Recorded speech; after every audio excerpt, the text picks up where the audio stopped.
This podcast is not intended to be a substitute for therapy. If you are experiencing mental distress, please seek professional help.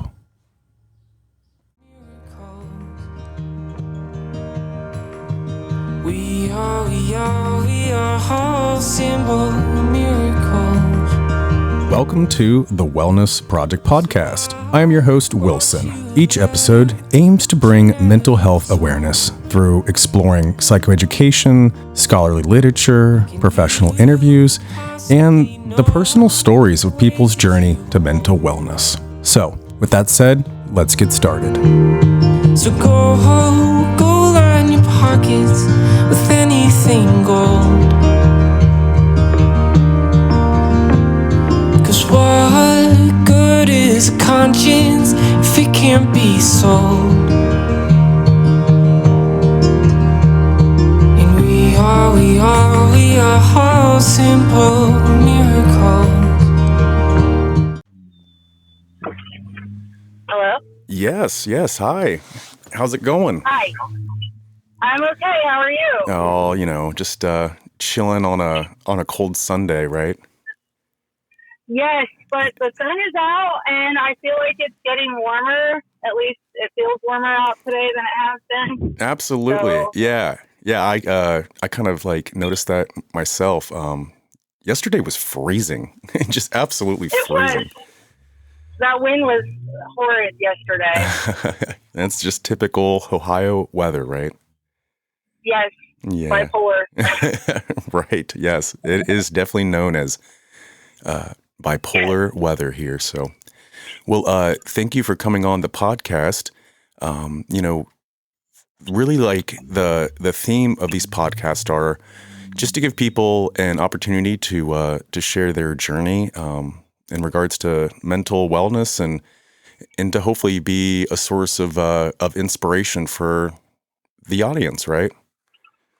Yes, for sure. Yeah. So, if you would like to just maybe just start with a little bit of background. Okay. So I have PTSD, which stems from my childhood on up. And I have it for multiple reasons, not just one thing or another. It's like a bunch of different things that happen, a bunch of different unfortunate events. Yeah. But the main is from my childhood. I lived in Michigan. We moved here when I was 6, I think, 5 or 6. Mm-hmm. And we moved back and forth a lot. We went to a lot of different schools. So I couldn't really understand why we moved so much. Mm. And I think the older I get, the more I'm starting to understand the reasoning. And just get away from whatever. Yeah, but whoever was doing whatever.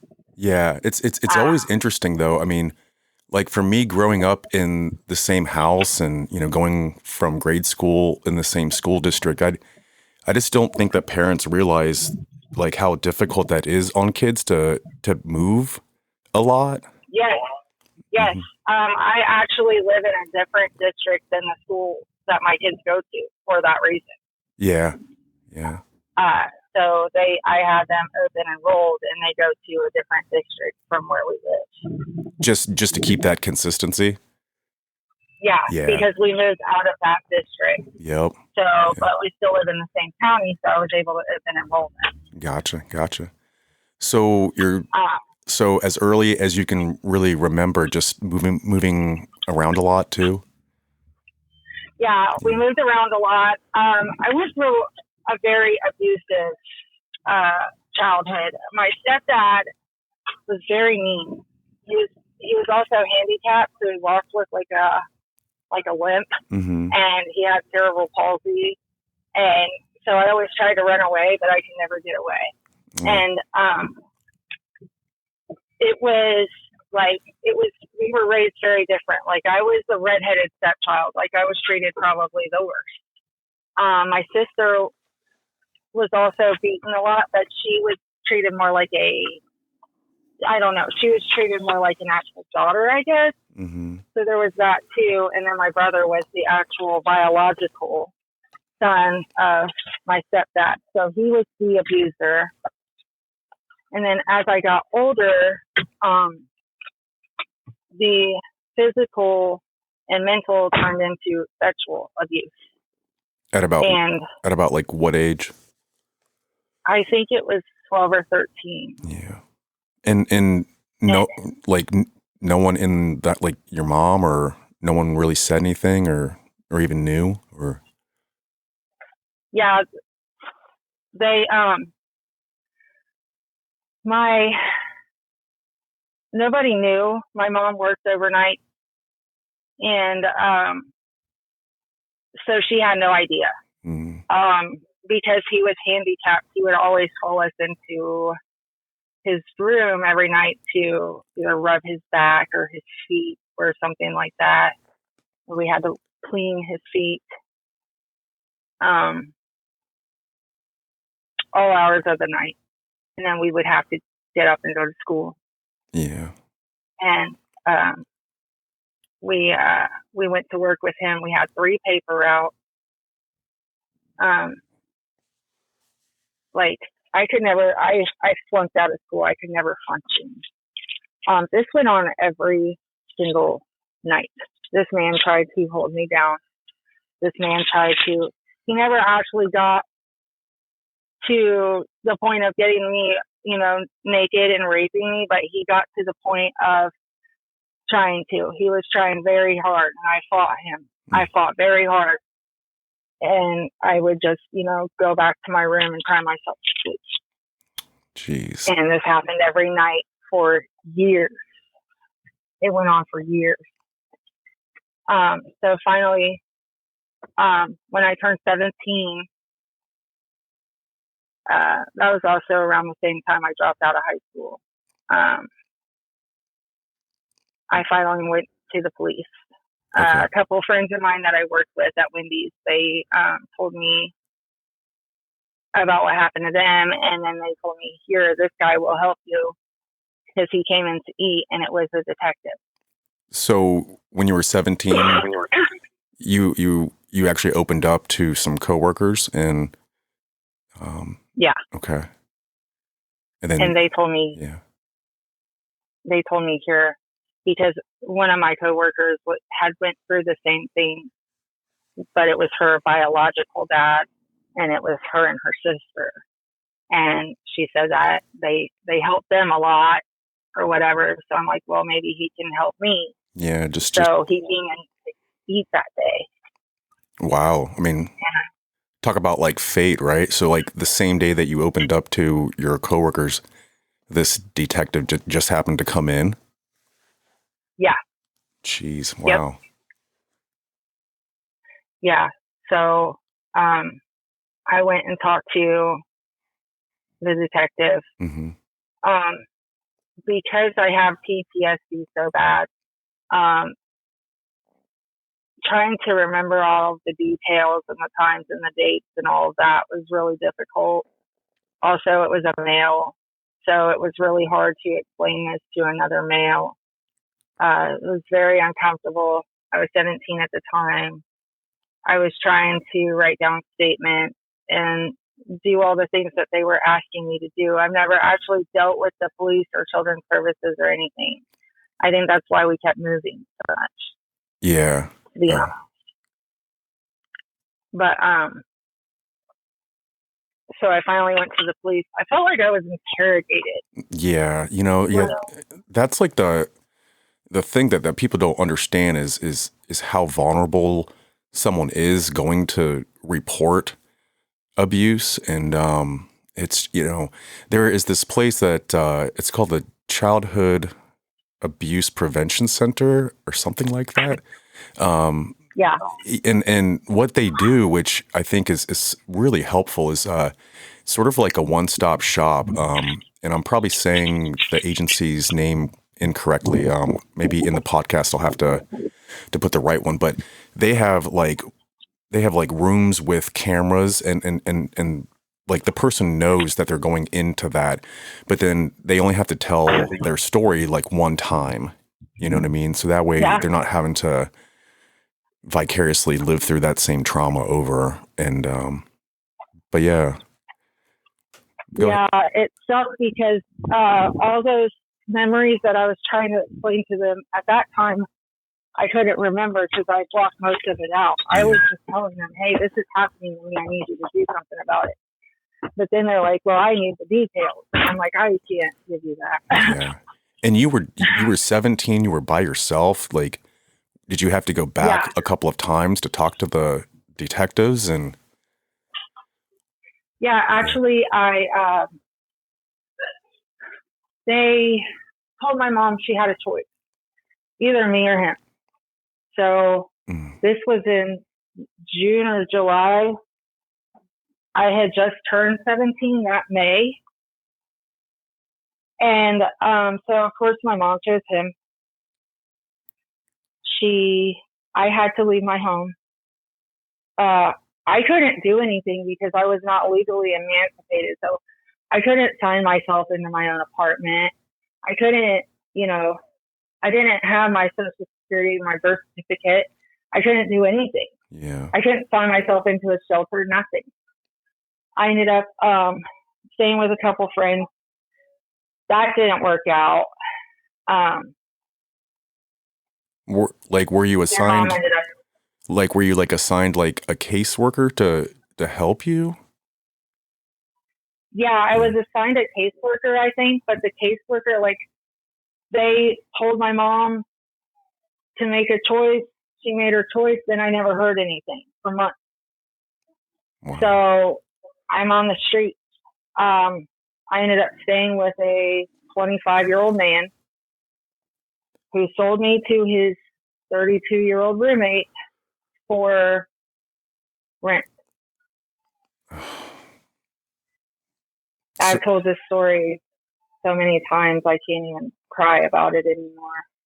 Yeah, sometimes, these traumatic experiences, particularly when, we're sort of reliving them, it's almost like you just become numb to it. Yeah. Yeah. So it's just shocking to me that, like, being a minor, essentially, in, finally coming forth with the abuse and then being removed from your home, that there was no caseworker to sort of help guide you through that, or therapy. Yeah. Yeah. Nothing. I even went and I took a polygraph to prove that I was not lying. I passed that polygraph, and then nothing was ever done. Later on, so I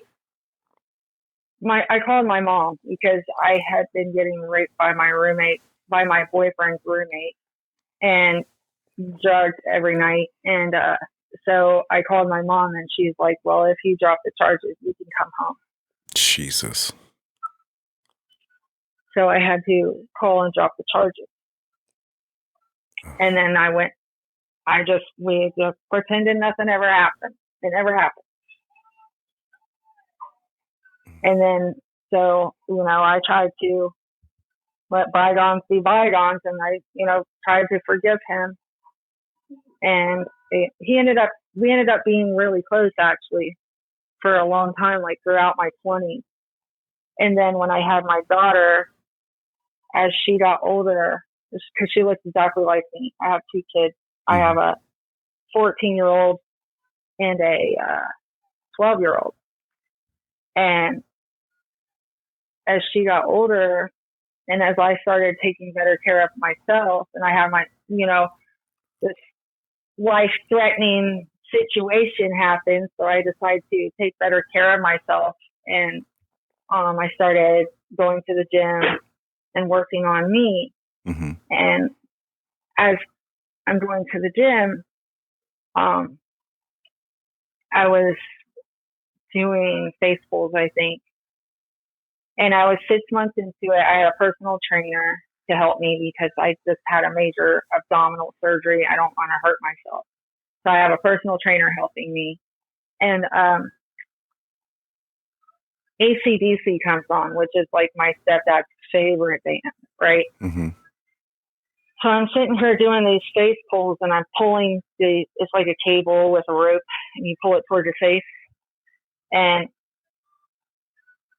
I was pulling it at like 50 pounds or something like that. I don't know, something light that I was just steadily pulling, and AC/DC comes on, and as I'm pulling, I can see my stepdad bobbing his head with his, he has no teeth, and he's just this grimacing look on his face. And it freaked me out. And all of a sudden, the memories came back, and they were flooding. Like, it was so bad. Yeah. It was so bad. And so, like, at this time, like, are you living back at home with your stepdad and your kids, or? No, I'm living with my boyfriend of 7.5 years now. Okay. And my kids now. Yeah. But like you never were able to have like that honest conversation with your stepdad, because you just kind of said it, you just kind of buried it, right? Yeah. Shortly after that, I confronted him and told him that I was going to have the case reopened. Yeah. Which I actually did try to do. I got a hold of a victim's advocate over the summer, Mark Weiner, and he got a hold of the old detective who now believes me after all this time. Mm-hmm. And I think they did believe me the whole time, but they didn't have enough to do anything. So they tried to have me, press charges again. And it's been 23 years, because I'm 40 now. Yeah. And so I go and talk to this detective, and he tells me that he was only charged with sexual imposition, which is a misdemeanor. Oh. And the statute of limitation was up after 2 years. So it's too late for anything to happen then. And I'm like, why is it still on a file then? Why is it still there? Right. And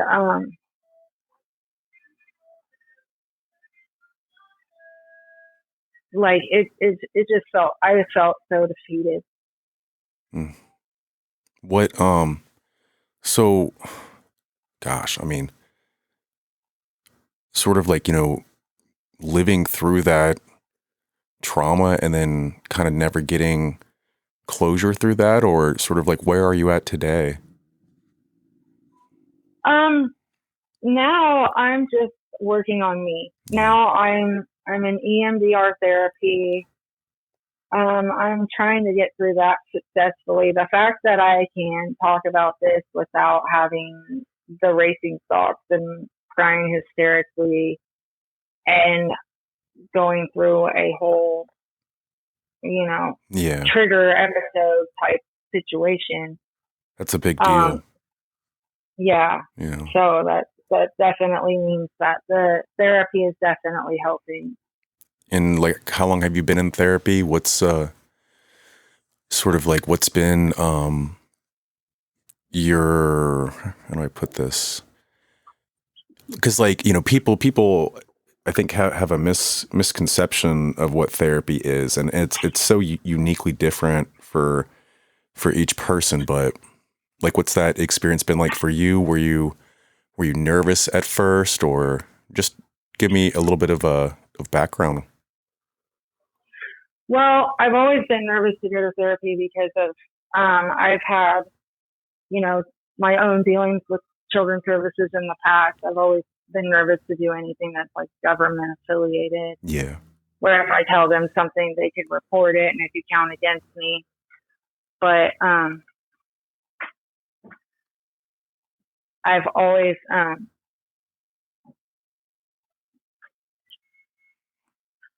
like, I don't know.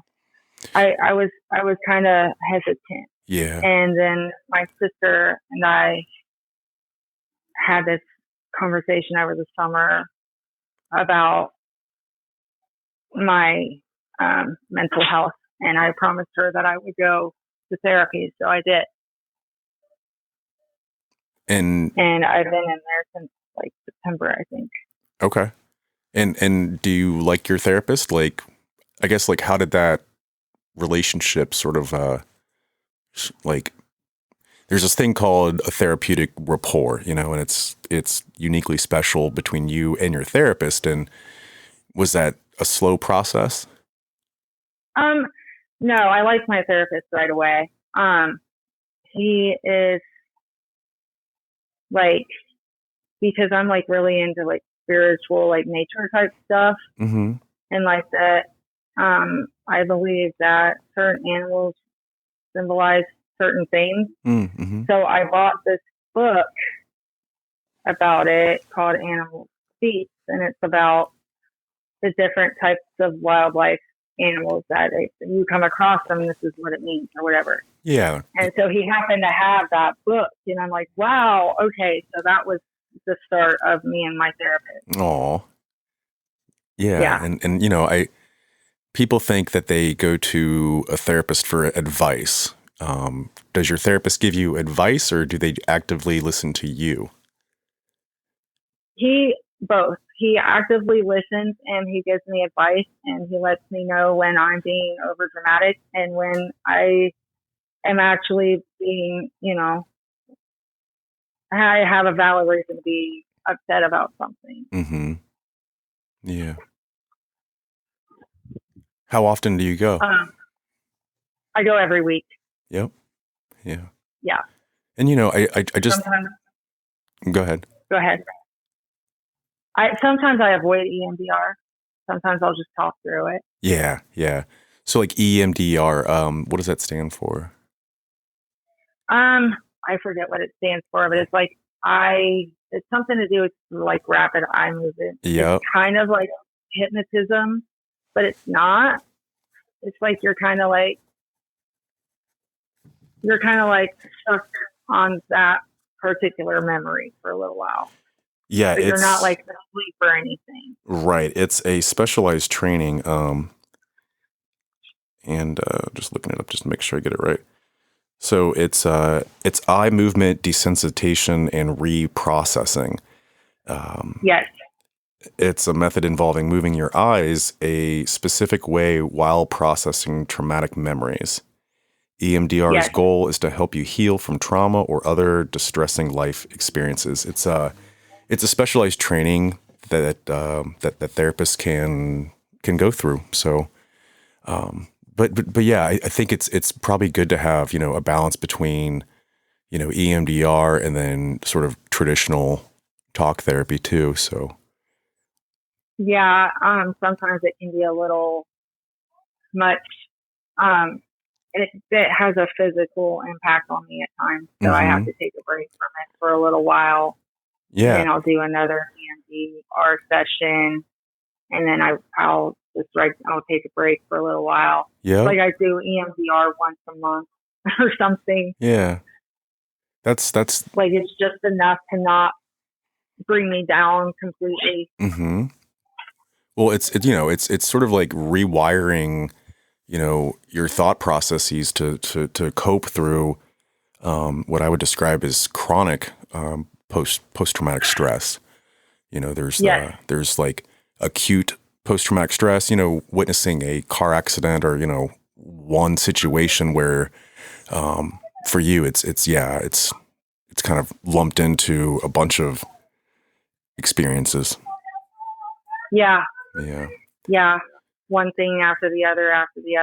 Mm-hmm. And it's always been that way, kind of like my boyfriend and I are still together, but we've had our own fights, and now we're both working on that individually and together, so that, you know, because I'm pretty sure he's got his own form of PTSD. Yeah. Yeah, I don't know that people realize just, you know, the impact of childhood trauma and how that carries over into your adulthood and your work and your relationships. And, like as a kid, I mean, you're sort of developing the framework for how to have healthy relationships and to have self-love and all of that. So it's just extremely important, Yes, it is. Yeah. So It is. And yep. you have to love yourself, like I said, before you can learn how to love somebody else. And yeah. sometimes it takes, until you're 40 to figure that out. I never knew what I wanted to do when I grew up till now. Yeah. Now I have all these things that I like doing that I want to do. There you go. And it's never too late. It's No. like that.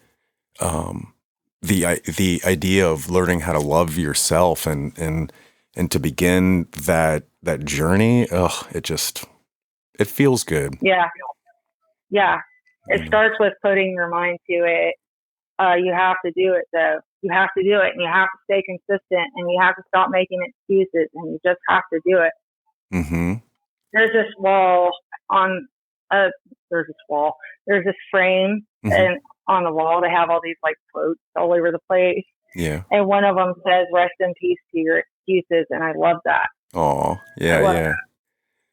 Yeah, and having those deep conversations with yourself, like for me being a therapist, that's like my favorite part of my job is to sort of help people and guide them to have real honest, self-loving conversations with themselves.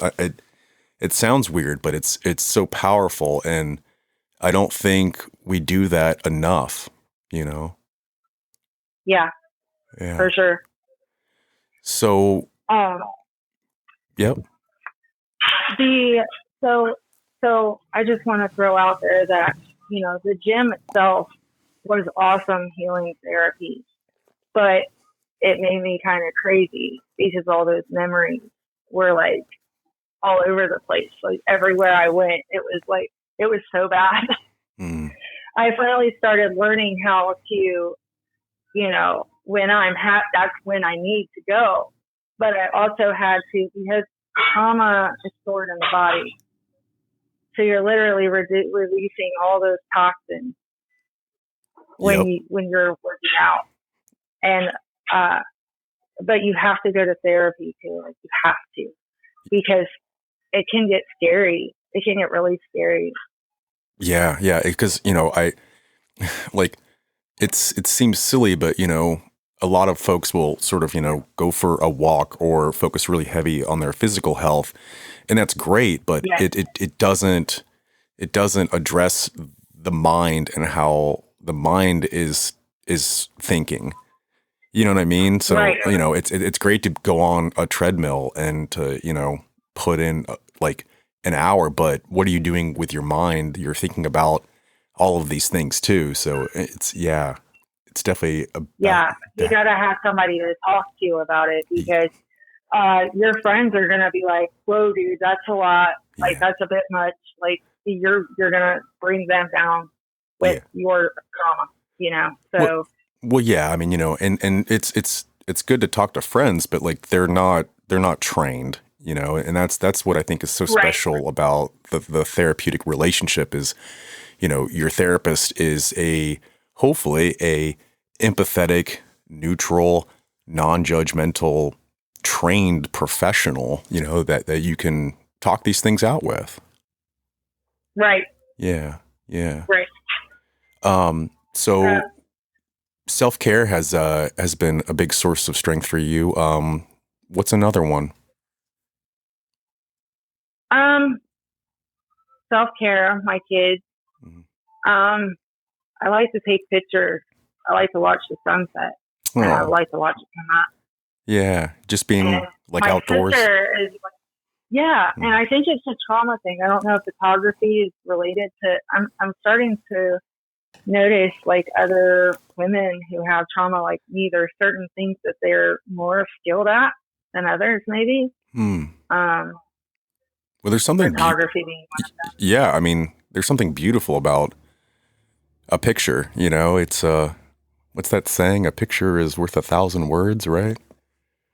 Right. And just yeah. So no, and to me, I mean, no matter what it is, just having some sort of hobby, something that sort of, again, it stimulates the mind and gives that, I don't want to say like a break, but I mean, like, how would you describe it? I mean, when you're doing photography or being outdoors? Being outdoors gives me a different kind of release. Yeah. Like I can breathe. Yep. The winter time is awful. I hate winter. Yeah. Especially here. But right. Yeah. Right. Yeah. I can't stand it. I'm just glad January is almost over finally and we're going into February. Yep. Well, there's something to me, I think it's beautiful about spring. I've been sort of in like my own head of, oh my gosh, like I can't wait to have that feeling when like the sun feels warm on my skin outside, just the crispness to the air, all of that. Exactly. Yeah. Exactly. Yeah. I just can't wait. I can't wait. Mm-hmm. It's I don't know. I guess it's something that we are privileged to have too, because we get to experience all 4 seasons in one year. I would agree. There's a lot of people who have the same thing all year long. Yeah. I think as a kid, like I didn't like living here in Ohio, but as an adult, there's I mean, it seems like life goes so much faster now for me as an adult, and before I know it, it'll, just like you said, it'll be February, then March, and whew, finally, yeah. I finally found my place in Ohio too. We're in Coshocton now, and it's very different here. Oh yeah, it's beautiful. A lot of nature here. Yeah, it's awesome. Yeah. 4 rivers, nature, lots of water, lots of woods, lots of country, lots of wildlife.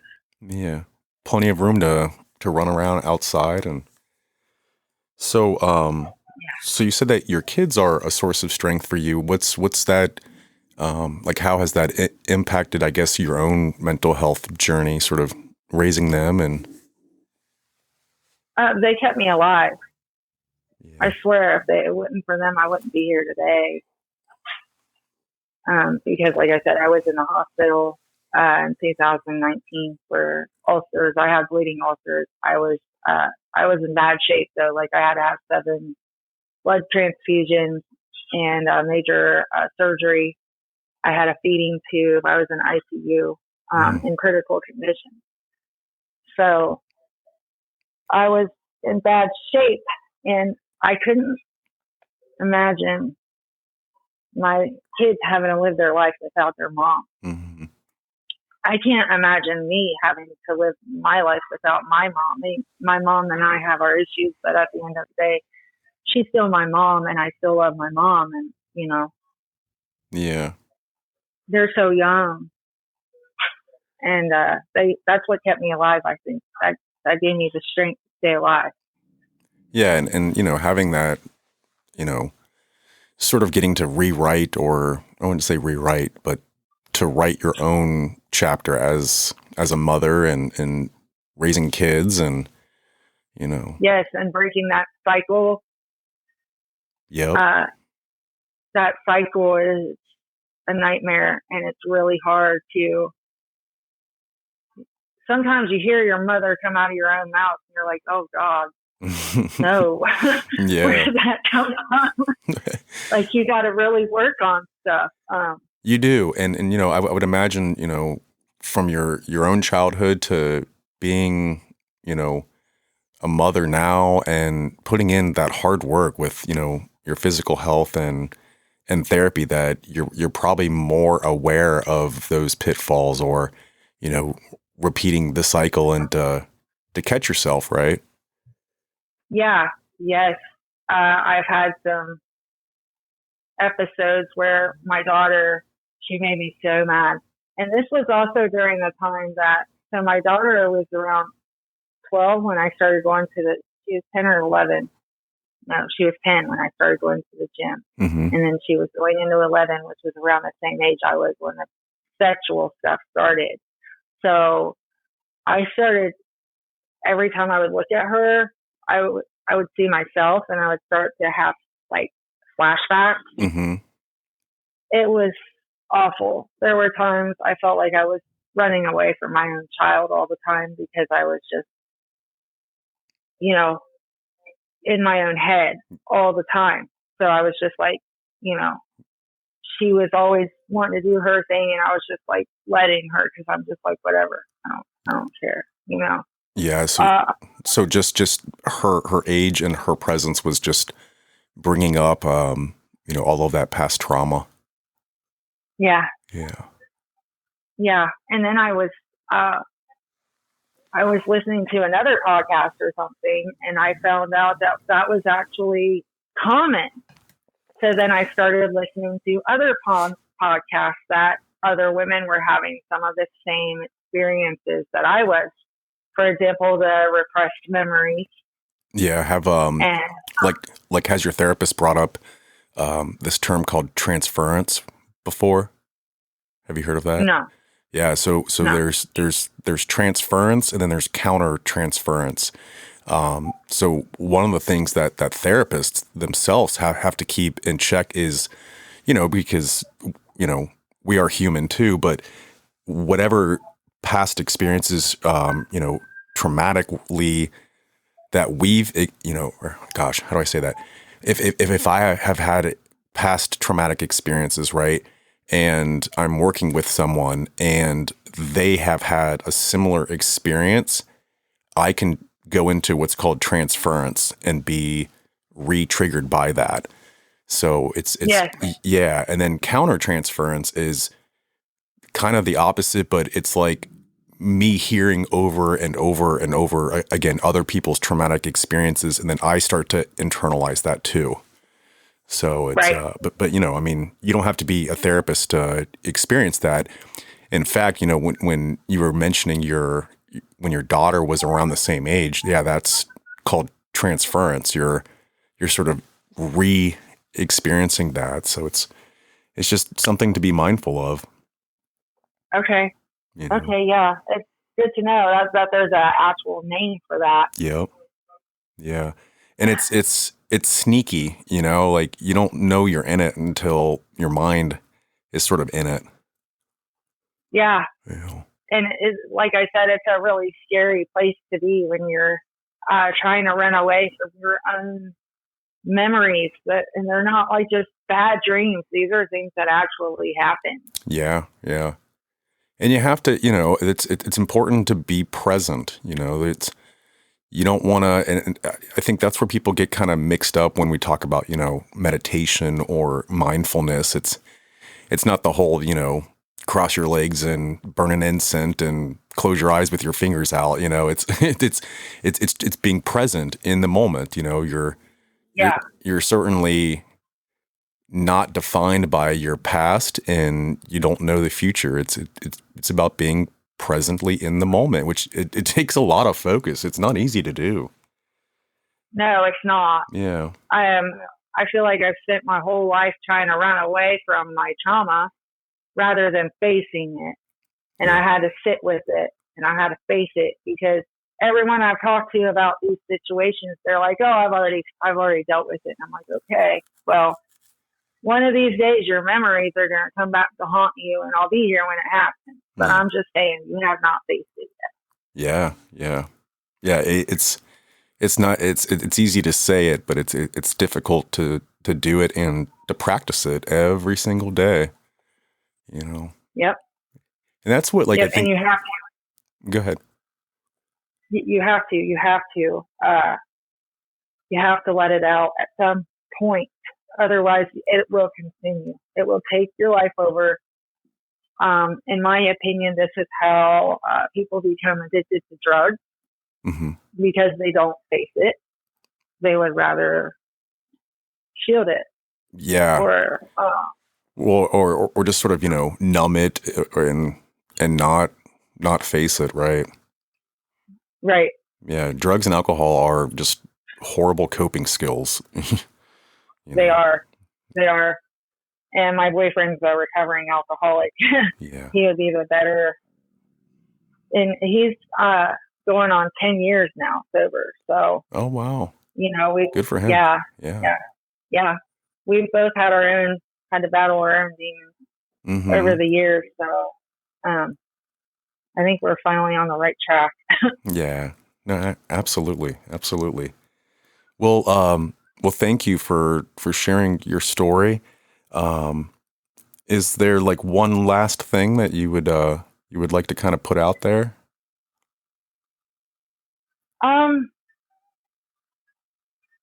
I don't know. I mean, you just gotta, like I said, you just gotta put your mind to it and stay consistent with your healing journey. You're not going to heal until you start. You got to do the footwork. It doesn't just happen. Yep. And who would you say is the most important person in your life right now? The most important person in my life? My kids. My kids are my most, and they're my ride or die. No matter what. Okay. Well, I'm going to go a little bit deeper. All right. Okay. Who do you think the most important person in your kid's life is? Probably me. There you go. You know that's where I was going, right? Oh, no, I had no idea. Honestly, I had no idea. All right. No. So who in your life is the most important person? Me. And there you go. Does that feel weird to say that? No. Good. Actually, it doesn't. That's right. It threw me off for a second, but it's not weird. Aw. Well, my stomach is growling like crazy. I've had like a pot of coffee, and I think I need to go get some lunch. But I just want to say thank you so much for coming on. No problem. Thank you for letting me tell my story. Absolutely, yeah. And if you ever want to come back on, you're always welcome. Awesome. Thank you. All right. Thank you so much. No problem. Bye. Right, bye-bye.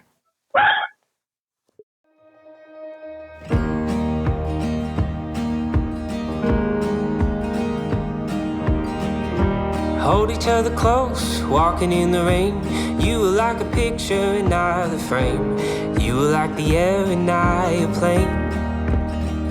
By the way, at The Wellness Project, we have merchandise. That's right, all mental health awareness themed products. We've got artwork, we've got shirts, we've got hats, we've got candles. We're gonna have one for like anxiety awareness, depression awareness, wellness awareness, which is actually out right now. That's right, you can get your own wellness awareness candle. What does it smell like, right? You have to come in and check it out. But if you hit me up on Facebook, or you can email me and I can give you that information. And thank you for your support. There's a million places I could go, but so you